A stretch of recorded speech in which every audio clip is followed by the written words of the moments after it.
ఉత్సాహాన్ని పెంపొందిస్తున్న నవ యువ నాయకులు గౌరవ ఆంధ్రప్రదేశ్ విద్యా ఐటీ శాఖ మాత్యులు శ్రీ నారా లోకేష్ గారిని సగౌరవంగా ప్రసంగానికి ఆహ్వానిస్తున్నాం.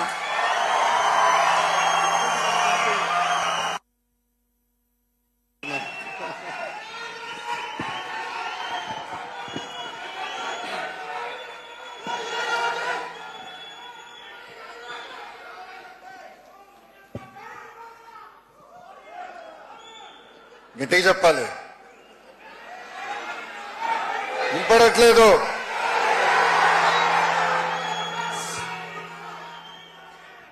వేదికమైన గౌరవ ముఖ్యమంత్రి శ్రీ నారా చంద్రబాబు నాయుడు గారికి, his excellency Shilpak Ambule Indian high commissioner to Singapore, గౌరవనీయులు రవిప్రసాద్ గారికి, గౌరవనీయులు నారాయణ గారికి, గౌరవనీయులు టీజీ భరత్ గారికి, a special thanks to the Global India International School for allowing us to host such a memorable event here, and to the Indians who are present here in large numbers to welcome the Honorable Chief Minister.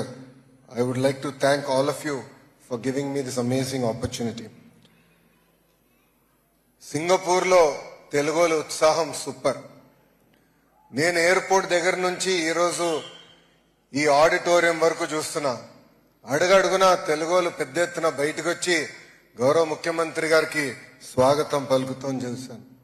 నేను Singapore లో ఉన్నానా లేదంటే సింహాచలంలో ఉన్నానా అనే doubt ఈరోజు నాకు వచ్చింది. ప్రపంచంలో ఏ దేశానికి వెళ్ళినా తెలుగులు అగ్రస్థానంలో ఉన్నారు. సింగపూర్ లో కూడా ఈరోజు అదే నాకు కంపడుతుంది. అందరూ మిమ్మల్ని ఎన్ఆర్ఐలు అంటారు, అంటే నాన్ రెసిడెంట్ ఇండియన్స్, కానీ నేను మిమ్మల్ని ఎంఆర్ఐ అంట, మోస్ట్ రిలయబుల్ ఇండియన్స్.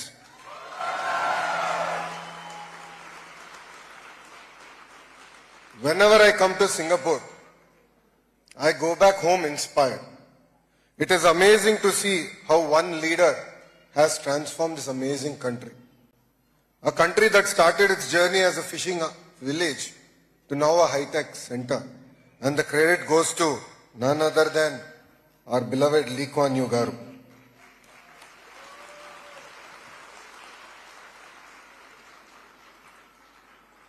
తెలుగువారి ఆత్మగౌరవం కోసం పెట్టిన పార్టీ తెలుగుదేశం పార్టీ. అసలు తెలుగు సత్తా ఏంటో దేశానికి చూపించిన పార్టీ తెలుగుదేశం పార్టీ. ఆనాడు తెలుగుల్ని మద్రాసి అనేవారు.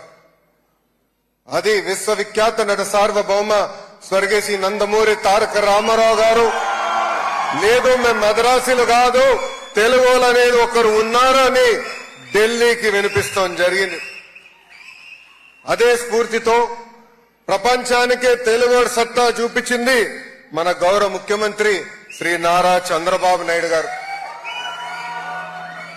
1994లో చాలా మంది అన్నారు కంప్యూటర్ అన్నం పెడుతుందా అని. పెద్ద ఎత్తున ఇంజనీరింగ్ కాలేజీలు తీసుకొస్తే ఆనాడు గౌరవ ముఖ్యమంత్రి గారిని అనేక విమర్శలు చేశారు. ఈ రోజు వాళ్ళని సూటిగా ప్రశ్నిస్తున్నా, ఎక్కడ చూసినా తెలుగులు ఉన్నారంటే, ప్రత్యేకంగా ఐటీ రంగంలో ఉన్నారంటే ఆ క్రెడిట్ మా నాయకుడు చంద్రబాబు నాయుడు గారికి దక్కుతుంది.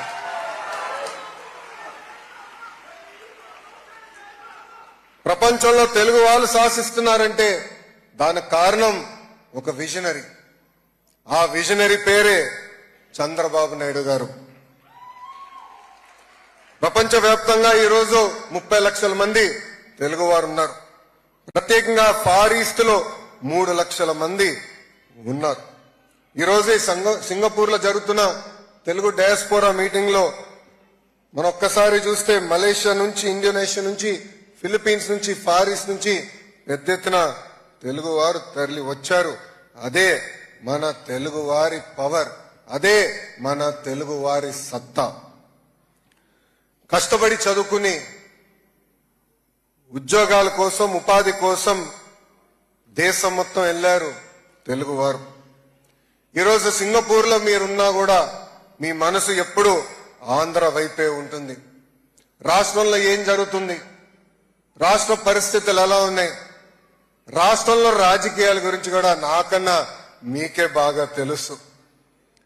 మీలో చాలా మందికి మీ దగ్గర నా నంబర్ ఉంది. ఇప్పుడు కూడా నాకు వాట్సాప్ చేసి ఫీడ్బ్యాక్ ఇస్తా ఉన్నారు. గడిచిన 5 సంవత్సరాలు మనందరం చూసాం. ఒక సైకో పాలన మనందరం చూసాం. ఒక విధ్వంస పాలన మనందరం చూసాం. అందుకే మీరందరూ ఎన్నికలు జరిగే సమయానికి పెద్ద ఎత్తున తిరిగి వచ్చి, కొంతమంది అయితే 1 నెల నుంచి 6 నెలలు సెలవు పెట్టి కేవలం దారి తప్పిన రాష్ట్రాన్ని సరైన దారిలో పెట్టేదానికి కష్టపడినందుకు నేను మీ అందరికీ శిరసు వంచి ఈ రోజు నమస్కరిస్తున్నాను.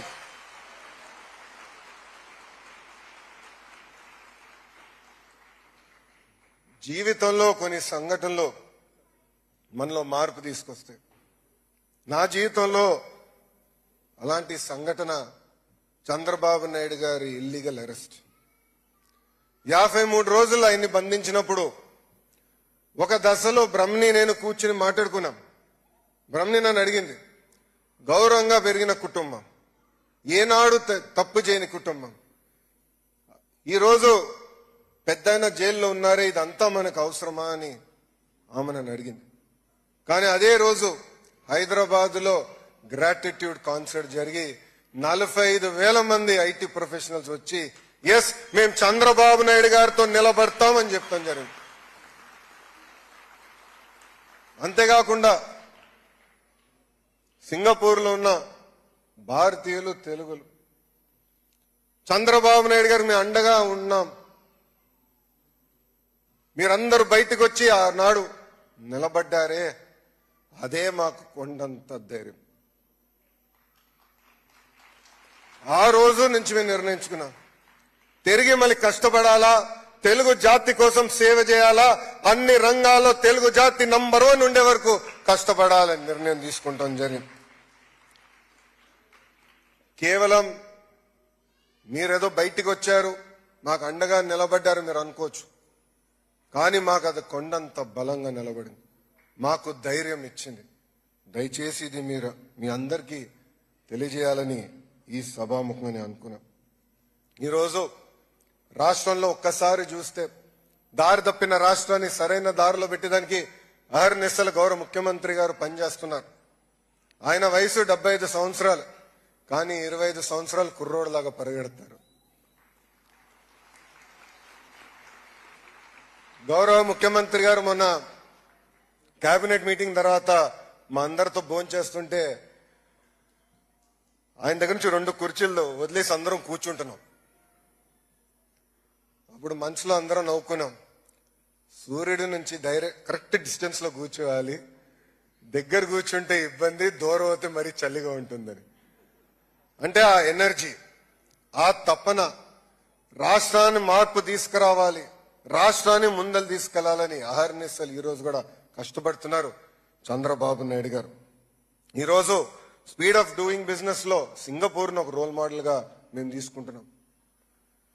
ఎప్పుడు లేని విధంగా ఈరోజు ఆంధ్ర రాష్ట్రానికి పెద్ద ఎత్తున పెట్టుబడులు వస్తున్నాయి. ఒకే రాష్ట్రం ఒకే రాజధాని కానీ అభివృద్ధి వికేంద్రీకరణ అనే నినాదంతో మేము ముందరికెళ్తున్నాం.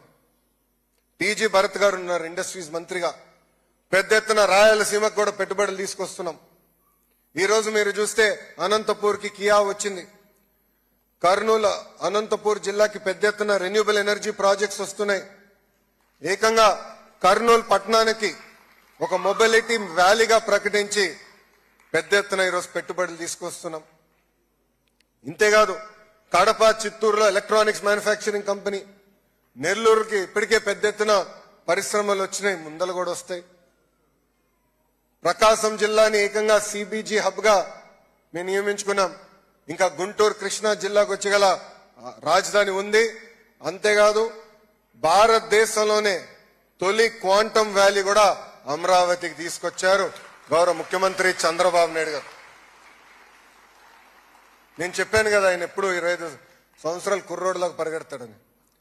ఆయన క్వాంటమ్ వ్యాలీ అంటే నేను చాట్ జీపీటీకి వెళ్ళి క్వాంటమ్ కంప్యూటింగ్ ఏంటో నేర్చుకున్నా. ఆయనకి ఆ ఎనర్జీ ఎక్కడి నుంచి వస్తుందో నాకు ఇప్పటికే అర్థం అవుతుంది. చాలా మంది ఆయన విజనరీ అని చిన్నప్పటి నుంచి నాకు చెప్పేవారు, కానీ ఈరోజు 4th టర్మ్ లో నేను అది చూస్తున్నా. ఉభయ గోదావరి జిల్లాలో పెద్ద ఎత్తున ఆక్వాని ప్రోత్సహిస్తున్నారు. ఇంకా ఉత్తరాంధ్రలో ఐటీ రంగం, ఫార్మా, మెడికల్ డివైసెస్ మ్యానుఫ్యాక్చరింగ్, అంతెందుకు India's largest steel plant Arcelor Mittal plant కూడా ఉత్తరాంధ్రకి ఈరోజు కూటమి ప్రభుత్వం తీసుకొస్తాం జరిగింది. ప్రజలు మా పైన పెద్ద ఎత్తున భరోసా పెట్టారు. కూటమి ప్రభుత్వానికి భారతదేశ చరిత్రలో ఎప్పుడు లేని విధంగా 94% సీట్లు గెలిపించారు. ఆంధ్ర రాష్ట్రంలో ఇప్పుడు డబుల్ ఇంజిన్ సర్కారు నడుస్తుంది. కేంద్రంలో ఉన్న నరేంద్ర మోడీ గారి నాయకత్వంలో, ఆంధ్ర రాష్ట్రంలో చంద్రబాబు నాయుడు గారి నాయకత్వంలో ఈరోజు మేమందరం నడుస్తున్నాం. మా అందరి లక్ష్యం ఒకటే. ఈ 5 సంవత్సరాల్లో, గడిచిన 5 సంవత్సరాల్లో మనం నష్టపోయిందంతా వడ్డీతో సహా తిరిగి తీసుకురావాలా, అభివృద్ధి చేయాలనేది. గతంలో చంద్రబాబు నాయుడు గారు ఇచ్చిన పిలుపు మేరకు చాలా మంది జన్మభూమి కార్యక్రమంలో భాగస్వామయ్యారు. ఆనాడు పెద్ద ఎత్తున గ్రామాల్లో ఇన్ఫ్రాస్ట్రక్చర్ మనం ఏర్పాటు చేసుకున్నాం. ఈ రోజే గౌరవ ముఖ్యమంత్రి గారు ప్రత్యేకంగా P4 గురించి ప్రెజెంటేషన్ కూడా వేస్తాం జరిగింది. దాంట్లో స్పష్టంగా ఒక హెల్దీ, వెల్దీ, హ్యాపీ ఆంధ్రప్రదేశ్ కోసం మనందరం భాగస్వామ్యం అవ్వాలని గౌరవ ముఖ్యమంత్రి గారు కోరుతాం జరిగింది. ఇది కేవలం డబ్బులే కాదు, మెంటరింగ్ అనేది చాలా చాలా అవసరం. ప్రత్యేకంగా నా మంగళగిరి నియోజకవర్గంలో నేను చూసా, డబ్బులు ఇస్తే 2 రోజుల తర్వాత మళ్ళీ తిరిగి వచ్చి అడుగుతారు ఇంకా ఇవ్వండి. అట్లా కాకుండా వాళ్ళ సొంత కాళ్ళపై నిలబెడడానికి అవకాశం కల్పించినప్పుడు వాళ్ళు ఎప్పుడు కలిసినా పలకరించినా నవ్వుతూ ఈ రోజు నేను నా సొంత కాళ్ళపై నిలబడుతున్నా, నేనే దేశానికి ఏకంగా పన్నులు కడుతున్నానని చెప్పే పరిస్థితికి ప్రజలు వస్తారు. అందుకే మిమ్మల్ని అందరినీ ఈ P4 కార్యక్రమాల్లో భాగస్వామ్యం అవ్వాలని ఈ సభాముఖంగా మేము కోరుకుంటాం జరుగుతుంది. ఇక్కడున్న ఎన్ఆర్ఐలు అందరినీ ప్రత్యేకంగా ఒక విషయం కోరాలనుకుంటున్నాం. మీరే మా బ్రాండ్ అంబాసిడర్స్. పెద్దలు ఇప్పుడే చెప్పారు, MSME కంపెనీలు కూడా పెద్ద ఎత్తున ప్రోత్సహించాలని. దాంట్లో ఎలాంటి సందేహం లేదు. ప్రపంచవ్యాప్తంగా 80% ఉద్యోగాలు MSMEల ద్వారానే వస్తాయి. ప్రత్యేకంగా అందుకే ఎకనామిక్ డెవలప్మెంట్ బోర్డు మేము ఏర్పాటు చేశాం. చిన్న కంపెనీ అయినా పెద్ద కంపెనీ అయినా ఎకనామిక్ డెవలప్మెంట్ బోర్డు మీకు అందుబాటులో ఉంటుంది. రండి, పెద్ద ఎత్తున ఆంధ్ర రాష్ట్రంలో పెట్టుబడులు పెడదాం. మీకు అండగా నిలబడే బాధ్యత కూటమి ప్రభుత్వం తీసుకుంటుందని ఈ సభాముఖంగా మీ అందరు తెలుపుతున్నాం. అంతేకాకుండా ఇతర దేశాల అవకాశాలుంటే చెప్పండి.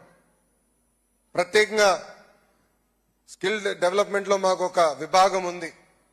మన పిల్లలకి చదువుతో పాటు లైఫ్ స్కిల్స్ కూడా ఇచ్చి ఇతర దేశాల అవకాశాలు ఎక్కడెక్కడ ఉన్నాయో చూసి లాంగ్వేజ్ అవసరమైతే కూడా ఇంటర్వెన్షన్ చేసి వాళ్ళని ప్లేస్మెంట్ కూడా చేయాలని బాధ్యత గౌరవ ముఖ్యమంత్రి గారు నాకు ఇచ్చారు.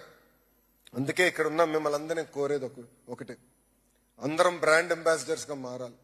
మన కంపెనీలో మనందరం మాట్లాడాలి.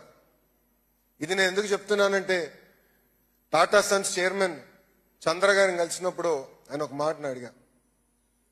ఈరోజు TCS విశాఖపట్నంలో పెట్టాలని ఎందుకు మీరు నిర్ణయం తీసుకుని అడిగినప్పుడు, మా కంపెనీలో సుమారుగా 35% మంది తెలుగోలు పనిచేస్తున్నారు. వాళ్ళు పదే పదే ఆంధ్ర రాష్ట్రంలో బ్రాంచ్ ఓపెన్ చేయండి అని చెప్తున్నారు. వాళ్ళు ఒత్తిడి తట్టుకోలేక ఈ రోజు నేను ఆంధ్రప్రదేశ్కి వస్తున్నా, విశాఖపట్నానికి వస్తున్నా అని చెప్తాం జరిగింది. Same thing with Cognizant, same thing with various other companies. అందుకే మీరందరూ బ్రాండ్ అంబాసిడర్స్ అవ్వండి, మాట్లాడండి.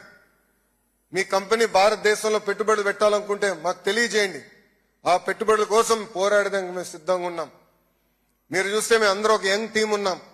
ఈరోజు 50% ఫస్ట్ టైం ఎమ్మెల్యేస్ ఉన్నారు. దాంట్లో చాలా మంది NRIs కూడా ఉన్నారు. 17 మంది 25లో 17 మంది మంత్రులు ఫస్ట్ టైం మంత్రులు కూడా ఉన్నారు.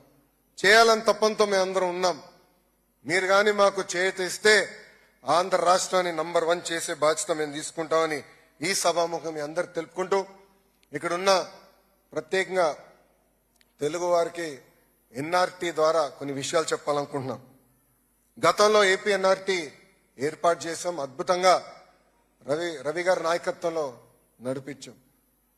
ఆనాడు చాలా మంది వచ్చారు. చిన్న చిన్న సమస్యలుంటే కూడా రవి ప్రసాద్ గారు పరిష్కరిస్తాం కూడా జరిగింది. అది స్ఫూర్తి తీసుకుని ఏపీ ఎన్ఆర్టీ 2.0 మేము రీలాంచ్ చేశాం. ప్రత్యేకంగా తిరిగి మన రాష్ట్రంలో భూమి సమస్యలు కానివ్వండి, లేదంటే అక్కడున్న మన తల్లిదండ్రులకి ఏమైనా ఇబ్బంది ఉన్నా, పోలీస్ సోదరులతో ఏమైనా సమస్య ఉన్నా, లేదంటే టీటీడీ దర్శనం కావాలన్నా ఏపీ ఎన్ఆర్టీ మీకు అండగా ఉంటుందని ఈ సభాముఖంగా మీ అందరు తెలుపుకుంటూ, ఈరోజు నా జీవితంలో నిలబడే రోజు. నేను ఎప్పుడు ఊహించలేదు సింగపూర్లో ఇంతమంది తెలుగులు వస్తారని. ఒక ఎనర్జీ కంపడుతుంది, చేయాలని ఒక తపన కంపడుతుంది.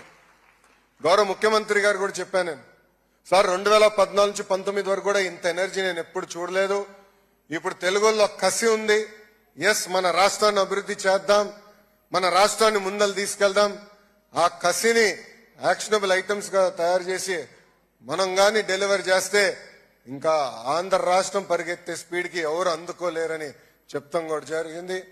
ఇంత అద్భుతమైన స్పందన చూపించినందుకు, ఇంత అద్భుతమైన సమావేశం ఏర్పాటు చేసినందుకు మీ అందరికి పేరు పేరున నా హృదయపూర్వక ధన్యవాదాలు తెలుపుకుంటూ, నేను మీ అందరి నుంచి సెలవు తీసుకునే ముందర, మొన్న పహల్గాం దాడిలో ఉగ్రవాదులు భారతదేశం భూభాగంలోకి వచ్చి భారతీయులు చంపేసిన విషయం మనందరికీ తెలిసింది.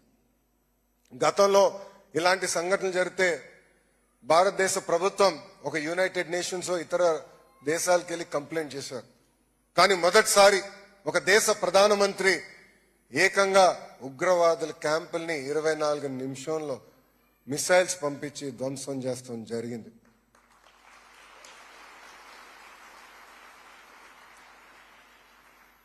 దాంట్లో భాగంగా మన భారతదేశంలో బార్డర్లో కాపలాగా ఉన్న జవాన్లు వాళ్ళ జీవితాలు పోగొట్టుకున్నారు. మన రాష్ట్రానికి చెందిన వ్యక్తి మురళీ నాయక్ గారు ఆయన జీవితం పోగొట్టుకున్నారు. ఆయన కుటుంబంలో ఒకే బిడ్డ. వాళ్ళ అమ్మ నాన్న కూడా చెప్పారు, నేను మిలిటరీకి వెళ్తున్నాం, నీకేమైనా అవుతే మా పరిస్థితి ఏంటని. అప్పుడు అతను చెప్పాడు, నాకేమైనా అవుతే మొత్తం రాష్ట్రమే కాదు దేశం నా కోసం నిలబడుతుందని ఆయన చెప్తాం జరిగింది. అందుకే మనం తిరిగి ఎప్పుడు భారతదేశానికి వెళ్ళినప్పుడు జవాన్ని చూస్తే సెల్యూట్ ఇచ్చి మనం వాళ్ళ దారి ఇవ్వాలని మిమ్మల్ని అందరు కోరుకుంటూ, నా తర్వాత మీరు ఈ విషయం చెప్పాలి. వందే అంటాను, మాత్రం అని మీరు చెప్పాలి. వందే వందే వందే